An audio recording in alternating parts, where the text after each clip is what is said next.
So I'm filming next to my window, and my window is open, so if I talk loud enough and you're walking by, then you can hear me. So people are walking by, and they're literally looking in my freaking window. Like, who looks in someone's house when they're walking by? Common courtesy, you don't do that. If I talk to a camera behind closed doors, and they can't even see the camera because it's behind the curtain, so they think I'm talking to a wall. So if I talk to walls behind closed doors, that is none of yo damn business, okay? Okay. Hey everyone, it's Haley, and today I'm going to be talking about some of my most anticipated releases for fall 2015. So if you're watching this video right now, that means that I am in England. I am oceans away from home, just enjoying the British life, and it's glorious, yes. But when I asked you guys what videos I should do while I'm in England, a few of you guys said that you were interested in kind of my most anticipated releases for 2016, 2015, like the end of 2015, all that stuff. So at the end of the year, I'm going to be doing my most anticipated releases for 2016, but now I'm going to do my most anticipated releases for fall 2015 because there are a lot of awesome books coming out. So I did try to put these in a semblance of an order, so they're going from my least anticipated to most anticipated. So I'm going to be going from 12 to 1 because there are 12 of them. So coming in at number 12 is Wolf by Ryan Grodin.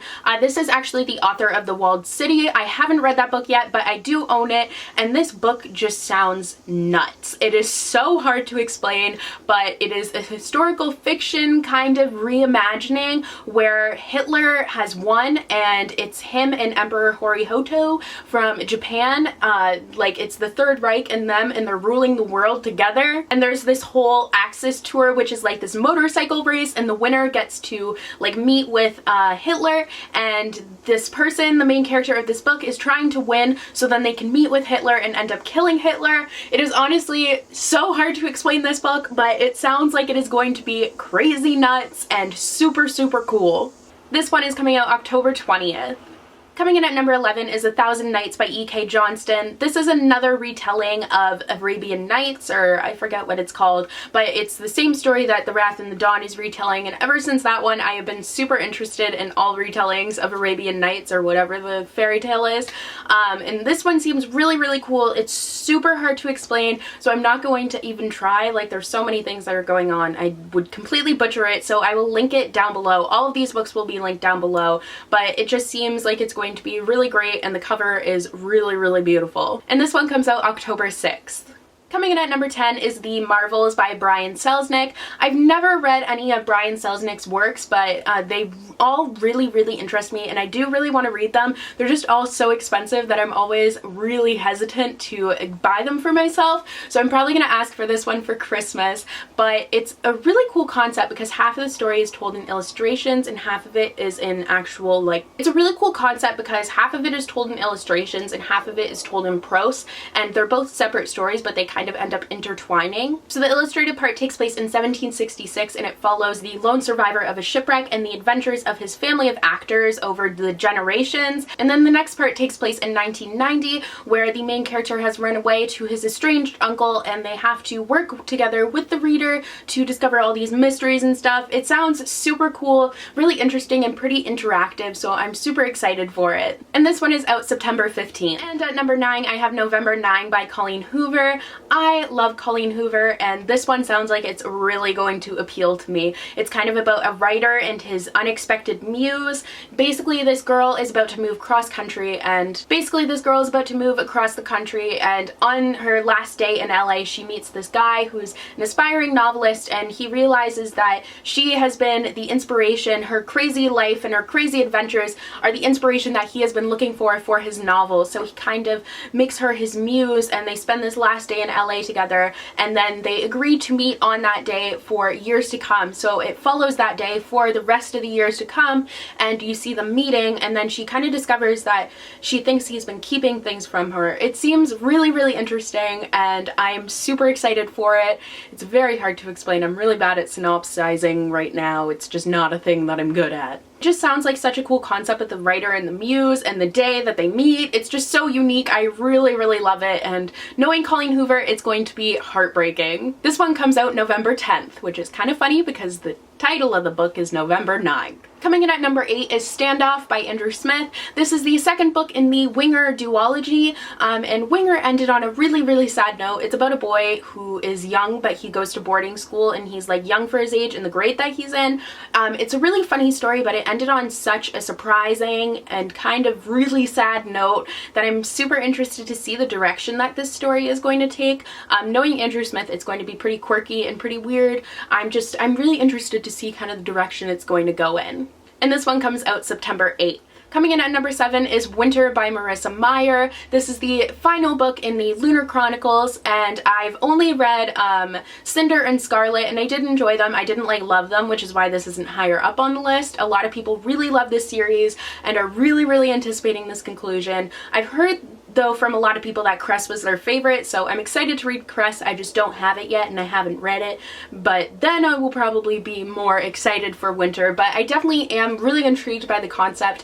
This one is going to be a retelling of Snow White, and it takes place on the moon, which sounds super cool. Coming in at number 6 is The Sword of Summer by Rick Riordan, which is the first book in the Magnus Chase and the Gods of Asgard series. It's his new series that he's starting that is going to be focused on Norse mythology. It sounds really, really cool, and it just sounds really crazy because the kind of tagline sort of thing, the last line of the synopsis is that he has to die in order to start this new life, so he has to sacrifice himself to save all these people in order to live and save everyone. It seems really cool. I don't know a lot about Norse mythology, so I'm definitely really excited to find out more about Viking myths and all that stuff. I think it's going to be really fabulous knowing Rick Riordan. And this one is out October 6th. Coming in at number 5 is Everything Everything by Nicola Yoon. I feel like I have heard nothing but fabulous things about this book. A lot of people have gotten arcs for it, and I feel like everyone who has read it has really loved it. It's about this girl who is allergic to the outside world, so she has spent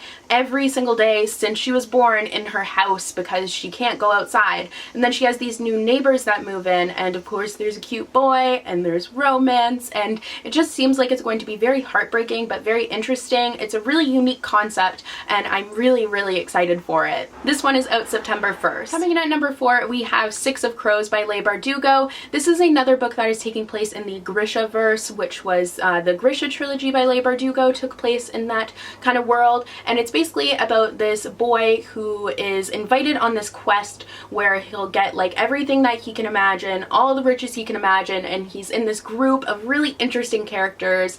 It just seems really, really cool.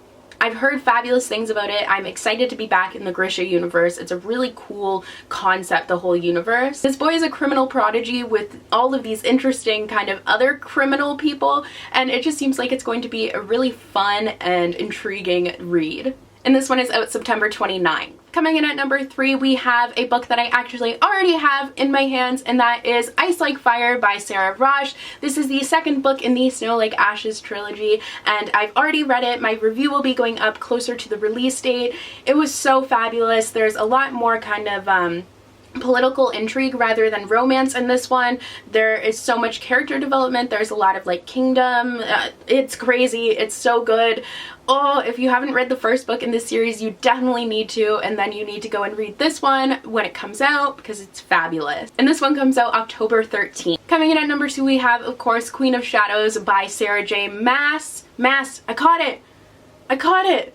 I always say Sarah J. Maas because I was used to it, and then we found out that it was Mass, and I haven't said Mass yet, but Mass. I just said it. Yes! So this book is the 4th installment in the Throne of Glass series by Sarah J. Maas, and I really love Throne of Glass. I think I'm going to reread the series before this one, before I read this one, because Heir of Fire I really breezed through and I don't really remember anything from it at all, so I definitely need to reread at least that one before this one comes out, but I am so pumped for this one.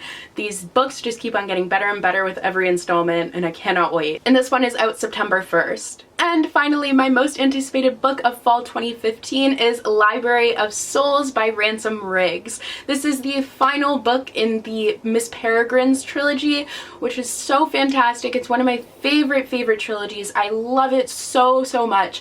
I wasn't expecting to at all because it didn't seem like something that was for me, but it's just so cool. The pictures and the island of peculiar kids, it's just absolutely nuts. You definitely need to read this series, and I'm going to be so sad that it's it's over, but I'm so excited to read this book. This one is out September 22nd. So those are all of my most anticipated releases for fall 2015. Let me know what some of your anticipated releases are for fall 2015. And yeah, I will see you guys in the next video. Bye! Hello, I'm back. And by back, I mean back in your computer screen, this little box here on the YouTubes, not back in Canada in my room where I am right now. If you're watching this, I am still in England, as I mentioned at the beginning of the video, but I figured I would let you guys know how you can kind of follow me in my little adventure in England. So there will be montages when I get back, possibly vlogs, not too sure yet, but if you guys want to follow my trip more closely, you can follow me on Twitter at HalesHeartsNYC, on Instagram at HalesHeartsNYC, on Snapchat at HalesHeartsNYC. You're getting the picture.